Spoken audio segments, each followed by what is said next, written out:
আমাদের চারপাশে এমন অনেক মানুষ আছে যারা অনেক শিক্ষিত, অনেক বড় বড় ডিগ্রি আছে, কিন্তু তাদের আচরণ বা কাজ আমাদের হতাশ করে।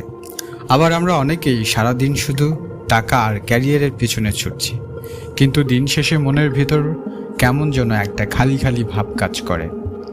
আজ থেকে প্রায় ২৫০০ বছর আগে এথেন্সের রাস্তায় একজন মানুষ ঘুরে বেড়াতেন, যাকে বলা হয় দর্শনের জনক, সক্রেটিস। তিনি এমন ৩টি কথা বলে গেছেন যা আপনার বা আমার জীবনের উদ্দেশ্য পুরোপুরি বদলে দিতে পারে। আজ আমরা তার দর্শনের সেরা ৩টি পয়েন্ট নিয়ে আলোচনা করব ফিলোসফির দ্বিতীয় পর্বে। সক্রেটিসের একটি অদ্ভুত কিন্তু শক্তিশালী ধারণা ছিল। তিনি বলতেন সদ্গুণই হলো জ্ঞান। এর মানে কি?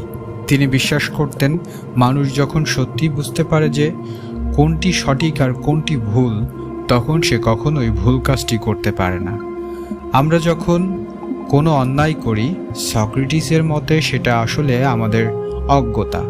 ধরুন কেউ ঘুষ খাচ্ছে বা কাউকে ধোঁকা দিচ্ছে, সক্রেটিস বলবেন এই মানুষটি আসলে জানেই না যে এই কাজটি তার নিজের চরিত্রের কতটা ক্ষতি করছে।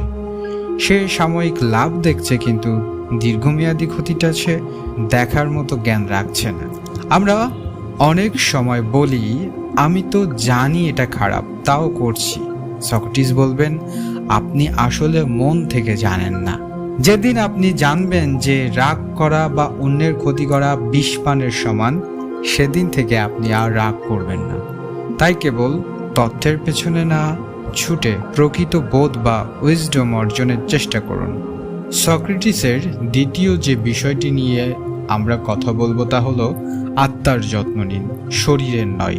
সক্রেটিস যখন বিচারের মুখোমুখি হয়ে মৃত্যুর অপেক্ষায় ছিলেন, তখন তিনি এথেন্সবাসীকে বলেছিলেন, তোমরা টাকা পয়সা, শরীর আর সম্মানের পেছনে ছুটছো, কিন্তু তোমরা কি তোমাদের আত্মার উন্নতি